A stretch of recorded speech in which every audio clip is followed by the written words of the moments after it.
વિદ્યાર્થી મિત્રો, ગઈકાલે આપણે સંધિની અંદર સ્વર સંધિ શીખ્યા હતા. આજે હવે વ્યંજન સંધિ. પણ વ્યંજન સંધિ તો જ આવડે જો આપણને વ્યંજનો કયા વર્ગના છે એ ખબર.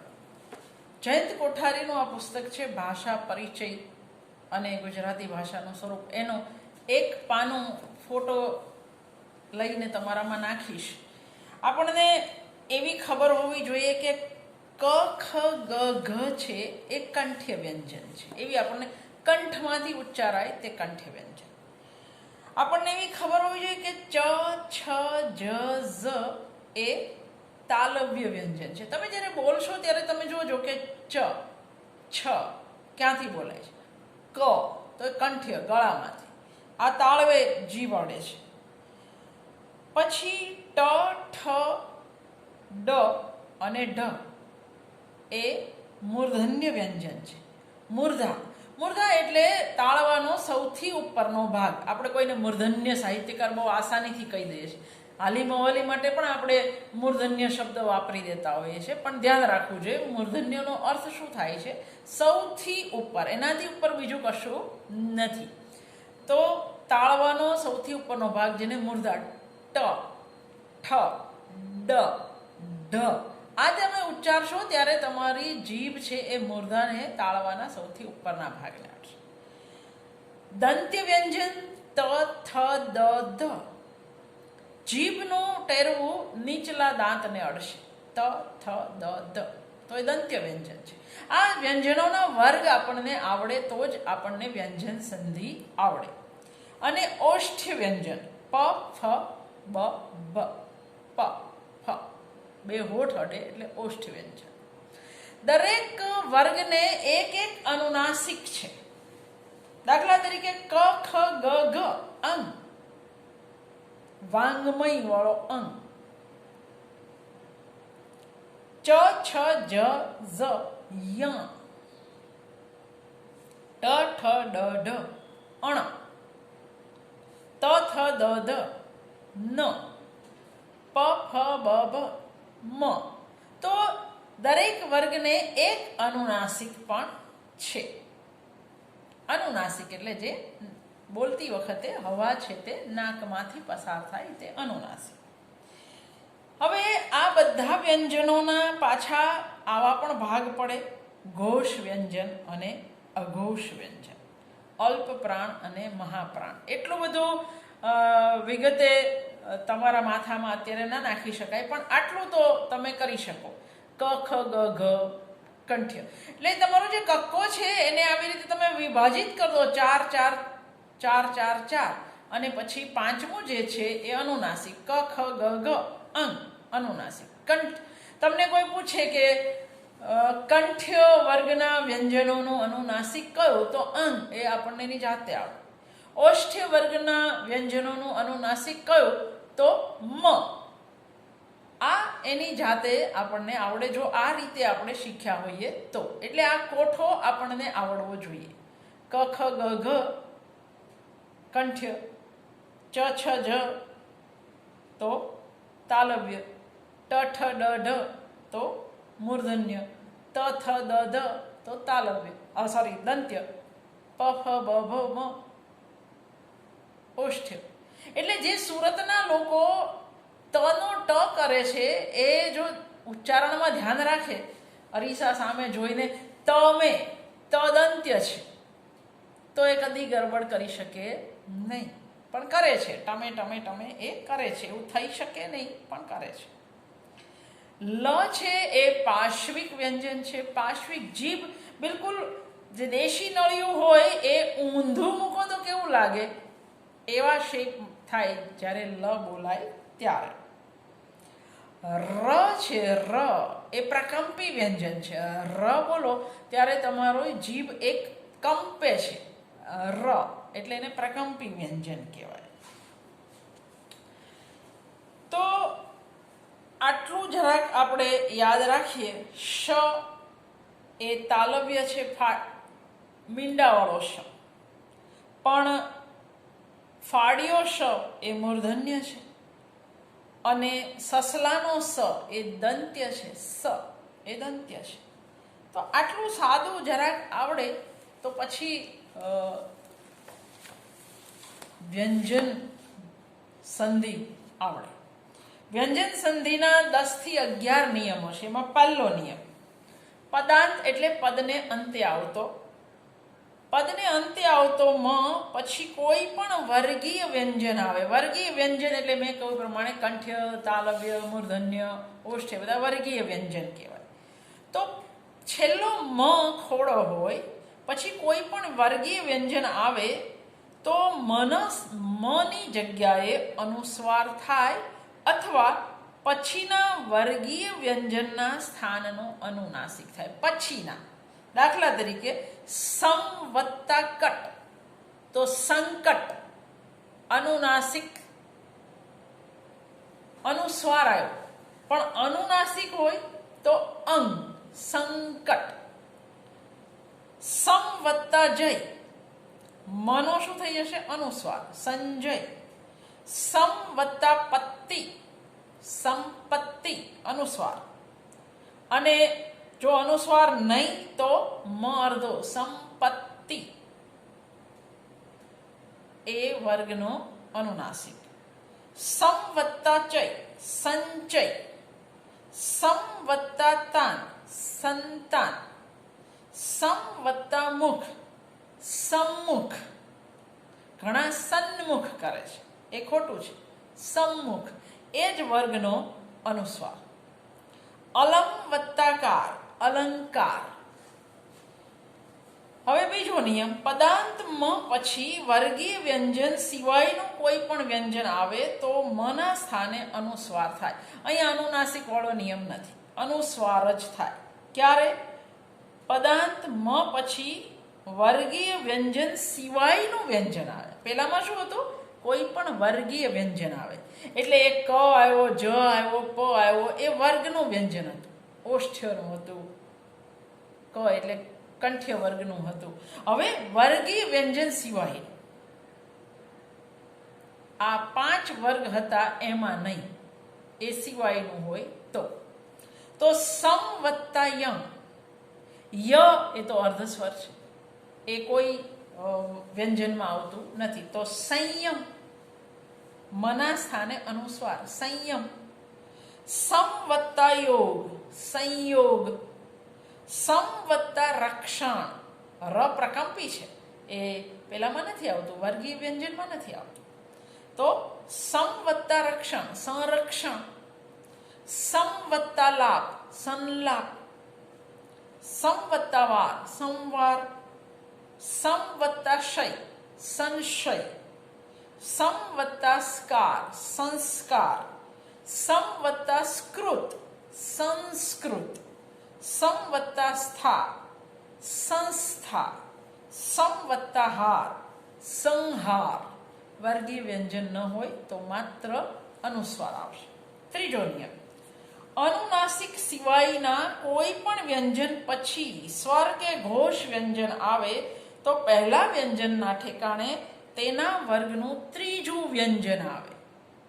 પહેલા વર્ગની જગ્યાએ એ જ વર્ગનું ત્રીજું વ્યંજન. દાખલા તરીકે સત વત્તા આચાર અનુનાસિક નથી અને પછી શું આવ્યું? સ્વર આવ્યો અથવા ઘોષ વ્યંજન, પણ અહીંયા તો સ્વર છે. તો સત, ત કયો વર્ગ છે? તો દંત્ય, ત થ દ ધ. તો તે વર્ગનું ત્રીજું વ્યંજન ત થ દ, એટલે ત નો દ થાય, તે વર્ગનું ત્રીજું વ્યંજન. તો સત વત્તા આચાર બરાબર સદાચાર. શું કામ થયું? તો ત નો દ થયો, એ વર્ગનું ત્રીજું વ્યંજન આવ્યું. શું કામ? તો અનુનાસિક સિવાયના કોઈ પણ વ્યંજન પછી સ્વર આવે, અહીંયા સ્વર આવ્યો. સત વત્તા આચાર સદાચાર. સત વત્તા ગુણ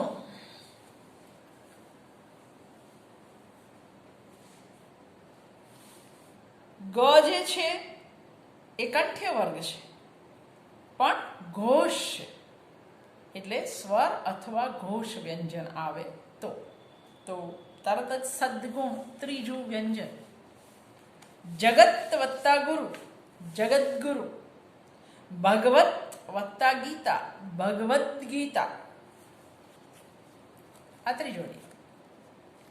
ચોથો નિયમ, પદને અંતે ચ, જ કે શ બધા જ ખોડા છે. પદના અંતે ચ, જ કે શ આવે તો એનો ક થાય. પદને અંતે જો ફાડ્યો શ આવે તો તેનો ટ થાય. એટલે વાચ વત્તા પતિ. ચ, જ અને શ આવે તો ક થાય. આપણે આટલું યાદ રાખવાનું. તમે એવું કહેશો કે આ તો કેટલું બધું યાદ રાખવું પડે, તો આપણે ગણિતમાં નહોતા યાદ રાખતા. આને માનવાનું કે એક ગણિત છે, યાદ તો રાખવું પડે. ચ આવ્યો ક થઈ જશે. વાચ વત્તા પતિ, વાકપતિ, ક ખોડો. વાચ વત્તા દાન, વાકદાન. દિશ વત્તા અંબર, તો દિક વત્તા અંબર. દિશ વત્તા અંબર બરાબર દિક વત્તા અંબર, કારણ કે શનો ક થયો બરાબર દિગંબર. કનો ત્રીજું વ્યંજન. અહીંયા બે નિયમ લાગુ પડ્યા એક સાથે, વાગદાનમાં પણ અને દિગંબરમાં પણ. પહેલો નિયમ આવ્યો દિશ વત્તા અંબરમાં, શનો ક થયો એટલે દિક વત્તા અંબર. પણ હજુ દિક વત્તા અંબરમાં ક વર્ગનું ત્રીજું વ્યંજન, તો ગ, તો દિગંબર. એટલે ક્યારેક બે નિયમો સાથે સંધિ છૂટી પડે એવું પણ આપણને આવડવું જોઈએ.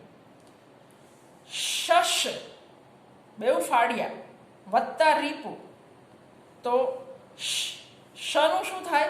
ટ થાય. શટ વત્તા રીપુ. પણ ટનું શું થાય? ટ વર્ગનો ત્રીજો વ્યંજન, ટ, ઠ, ડ, તો ષડરીપુ. આપણે જે શબ્દથી પરિચિત છીએ એ ષડરીપુથી છીએ, પણ એ શશ વત્તા રીપુ, ષટ વત્તા રીપુ. તો ષડરીપુ એટલે કયા? છ આપણા જે દુશ્મન ષડરીપુ, કામ, ક્રોધ, લોભ, મોહ, મદ અને મત્સર, એ આપણા છ દુશ્મનો, તો ષડરીપુ. પાંચમો નિયમ, કોઈ પણ સ્પર્શ વ્યંજન પછી અનુનાસિક આવે તો તે વ્યંજનના સ્થાને તે વર્ગનું અનુનાસિક વ્યંજન કરવું હોય તો થાય. એવે સ્થળે શનો અણ થાય છે. અનુનાસિક વર્ણ પ્રત્યયનો હોય તો આ ફેરફાર અવશ્ય થાય. સ્પર્શ વ્યંજન એટલે કયા? તો ચ, છ, જ, ઝ એ સ્પર્શ સંઘર્ષી વ્યંજન છે. એટલે આપણને અને ક, ખ, ગ, ઘ, ટ, ઠ, ડ, ઢ, ત, થ, દ, ધ, પ, ફ, વ, ભ આ બધા જ સ્પર્શ વ્યંજન. સ્પર્શ એટલે જીભ ક્યાં અડે છે.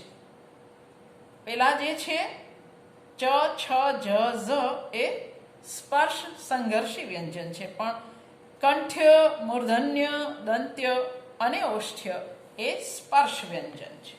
તો સ્પર્શ વ્યંજનની અંદર જો પછીથી અનુનાસિક આવે તો તે વ્યંજનને સ્થાને તે વર્ગનું અનુનાસિક વ્યંજન થાય. દાખલા તરીકે જગત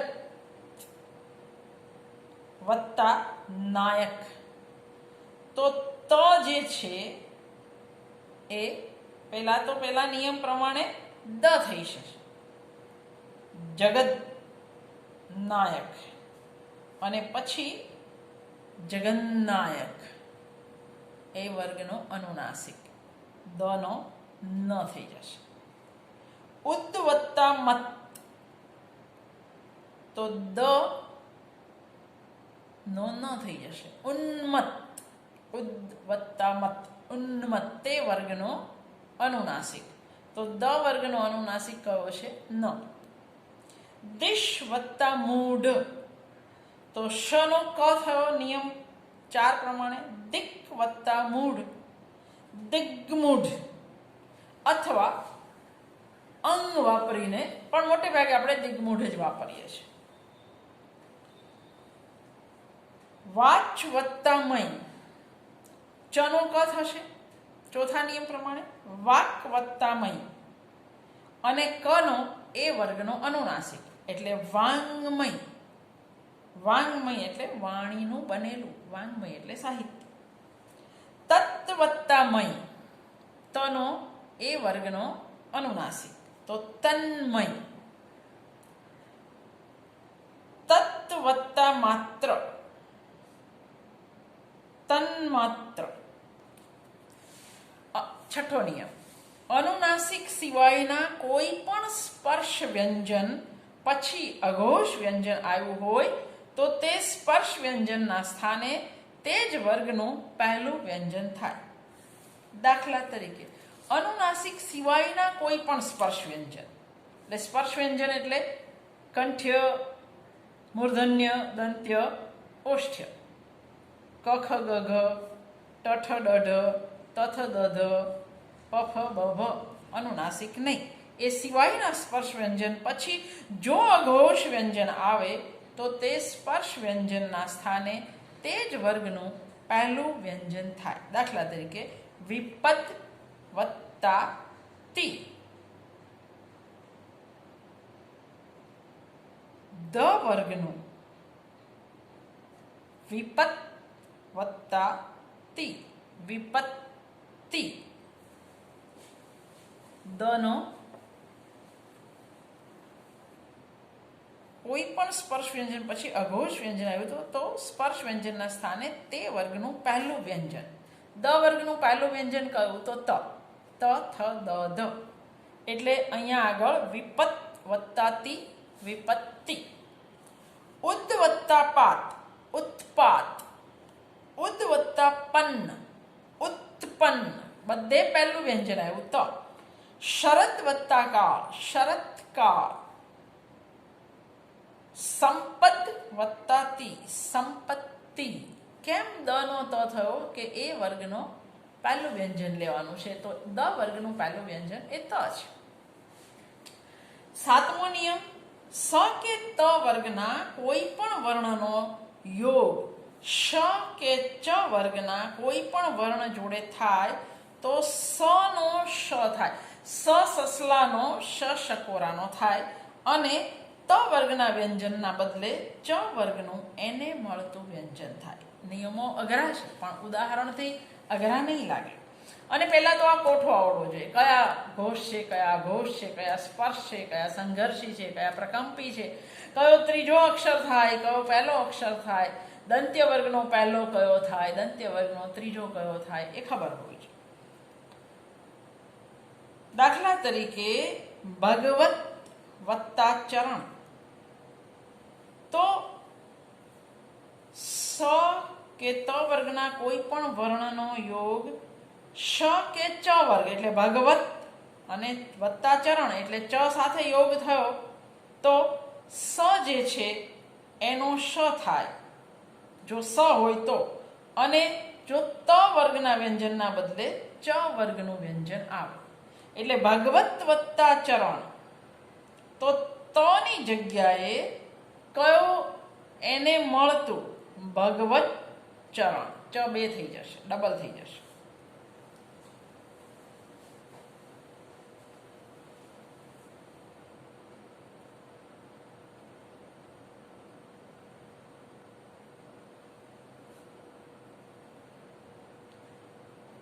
ત વર્ગનું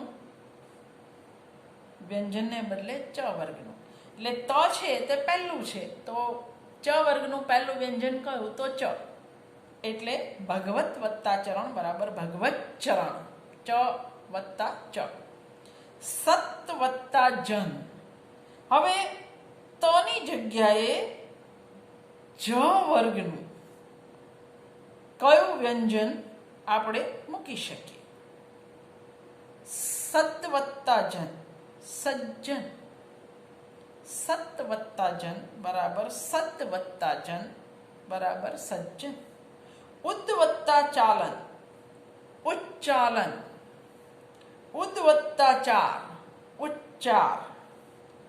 નિસ વત્તા ચય, નિશ્ચય. નિસ વત્તા ચિંત, નિશ્ચિંત. નિસ વત્તા શ્વાસ, નિશ્વાસ. શિરસ વત્તા છત્ર, શિરછત્ર. હકીકતે મારે તમને લખીને બતાવવા પડે, પણ મેં કહ્યું પ્રમાણે મને પીપીટી આવડતું નથી, નહીંતર બધા લખીને બતાવવા જોઈએ. 8મો નિયમ, ત વર્ગના કોઈ પણ વ્યંજન પછી જો ખોડો ત આવે તો તે વ્યંજનના ઠેકાણે લ થાય. તદ વત્તા લીન તો તલ્લીન.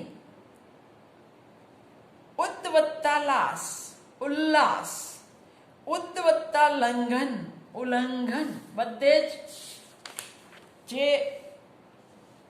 ત વર્ગના કોઈ પણ વ્યંજન પછી જો ખોડો ત આવે તો તે વ્યંજનના ઠેકાણે એટલે તદ તો લ થઈ જશે, ઉદ તો લ થઈ જશે, ઉદ તો લ થઈ જશે. તદ વત્તા લીન, તલ્લીન. ઉદ વત્તા લાસ, ઉલ્લાસ. ઉદ વત્તા લંઘન, ઉલ્લંઘન. 9મો નિયમ, અનુનાસિક સિવાયના કોઈ પણ સ્પર્શ વ્યંજન પછી જો શકોરાનો મીંડાવળો તમે લોકો કહો છો આવે તો શનો છ થાય છે, છત્રીનો છ. અનુનાસિક સિવાયના કોઈ પણ સ્પર્શ વ્યંજન પછી જો શ આવે તો એ શનો છ થાય. સંસ્કૃતમાં આ નિયમ વૈકલ્પિક છે, પરંતુ ગુજરાતીમાં છ વાળું રૂપ વપરાય છે. દાખલા તરીકે ઉદ વત્તા શ્વાસ તો ઉચ્છ્વાસ, છ. સત વત્તા શીલ, સચ્છીલ, સારા સ્વભાવનો. અર્ધો વત્તા શેર, અધ વત્તા શેર તો અચ્છેર. ઉદ વત્તા શૃંખલ, ઉચ્છૃંખલ, ચ થઈ ગયો. 10મો નિયમ, અનુનાસિક સિવાયના કોઈ પણ સ્પર્શ વ્યંજન પછી હ આવે તો હ ને બદલે તેની પૂર્વ વ્યંજનના સ્થાનનો ચોથો અક્ષર થાય. અનુનાસિક સિવાયના કોઈ પણ સ્પર્શ વ્યંજન પછી હ આવે તો હ ને બદલે તેની પૂર્વ વ્યંજનના સ્થાનનો ચોથો અક્ષર. દાખલા તરીકે તદ વત્તા હિત તો તદ્ધિત. 11મો નિયમ, છ ની પૂર્વે જો રસ્વ આવે તો છનો છ, ચ અને છ જોડાયેલા થાય. શિર વત્તા છત્ર, છ ની પૂર્વે જો રસ્વ સ્વર હોય તો શિર વત્તા છત્ર તો શિરછત્ર. સુ વત્તા અચ્છ, સુ વત્તા અચ્છ, સ્વચ્છ. આગળ એક નિયમ ભણી ગયેલા ક્યારે વ થાય તે, એ તો યાદ રાખો. એક નિયમની અંદર બે નિયમ બીજા પણ હોઈ શકે. 12મો નિયમ, સ સગડીનો. સ ની પહેલા અ કે આ સિવાય કોઈ પણ સ્વર આવે તો મોટા ભાગે સનો ફાડ્યો ષટકોણનો થાય. દાખલા તરીકે ની વત્તા સેધ. સની પહેલા અ કે આ સિવાય કોઈ પણ સ્વર આવે એટલે કે ઈ આવ્યો, અ નથી, આ નથી, ઈ આવ્યો, ની, તો મોટે ભાગે સનો શ થાય. ની વત્તા સેધ તો નિષેધ, ની વત્તા સિદ્ધ તો નિષિદ્ધ, વી વત્તા સમ તો વિષમ, ઈ વત્તા સમનો નિયમ લાગુ પડ્યો, વિષમ. 13મો નિયમ, સ કે ત વર્ગનો યોગ ષટકોણનો કે ટ વર્ગ સાથે થાય તો સ સગડીનો શ ષટકોણનો થાય અને ત વર્ગને ઠેકાણે એને મળતો ટ વર્ગનો વણ આવે. યુધિ વત્તા સ્થિર, યુધિષ્ઠિર, થનો ઠ થ. ની વત્તા સ્ના, નિષ્ણાત, શ થયો ફાડ્યો, સનો શ થયો અને નનો અણ થયો. પછીના વર્ગનો વર્ણ, નના પછીના વર્ગનો વર્ણ. 14મો નિયમ, સ કે ર પછી અઘોષ વ્યંજન એટલે કે ક, ખ, પ, ફ આવે તો સ કે ર નો વિસર્ગ થાય. દાખલા તરીકે પુનર વત્તા કથન, ર પછી અઘોષ વ્યંજન આવ્યું કથન, ક તો વિસર્ગ થાય, પુનઃ કથન. અંતર વત્તા કરણ, ર પછી ક આવ્યો એટલે અંતઃકરણ. અધસ વત્તા પતન તો અધઃ પતન. નમસ વત્તા કાર, અહીં એવું નહીં થાય, નમસ્કાર. તિરસ વત્તા કાર, તિરસ્કાર. આ અપવાદ છે, ત્યાં આગળ વિસર્ગ થતું નથી. પુનર્વત્તા ઉક્તિ તો પુનરુક્તિ થાય છે. પુનર્વત્તા વિવાહ તો પુનર્વિવાહ થાય છે. થોડાક પેટા નિયમો છે જે બહુ ઝડપે આપણે કરી લઈએ. હવે સ કે વિસર્ગની પૂર્વે અ હોય અને પછી ઘોષ વ્યંજન આવે તો સ કે વિસર્ગનો ઉ થાય અને તે પૂર્વેના અ સાથે મળે ત્યારે ઓ થાય. મનસ વત્તા વૃત્તિ, મનોવૃત્તિ. મનસ વત્તા રથ, મનોરથ. અધસ વત્તા ગતિ, અધોગતિ. મનસ વત્તા હર, મનોહર. એનો બીજો નિયમ પેટા નિયમમાં સ કે વિસર્ગની પૂર્વે ઈ વર્ણ કે ઉ વર્ણ આવ્યો હોય તો એનો ક વર્ગ અને પ વર્ગ પર શ થાય છે. દાખલા તરીકે નિસ વત્તા કપટ તો સનો ફાળીઓ શ થઈ જશે, અર્ધો, નિષ્કપટ. નિસ વત્તા કલંક, નિષ્કલંક. દુસ વત્તા કાળ, દુષ્કાળ. નિસ વત્તા કારણ, નિષ્કારણ. નિસ વત્તા પાપ, નિષ્પાપ. નિસ વત્તા ફળ, નિષ્ફળ.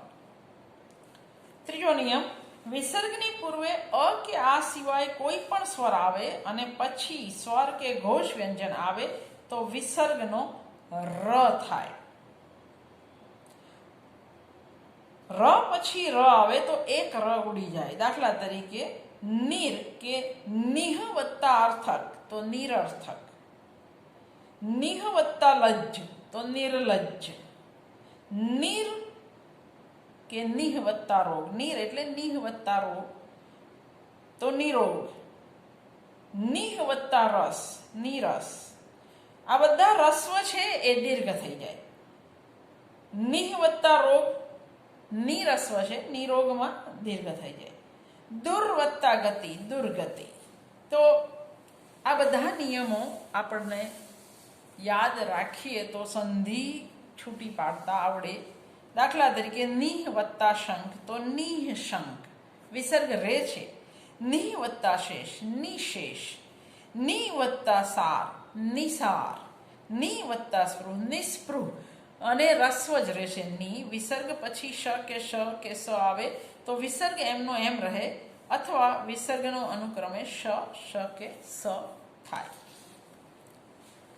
ફરી એકવાર કહું છું, પેલો કોઠો સામે રાખશો તો વર્ણ તમને બરાબર ખબર પડશે, નહીતર નહીં પડે.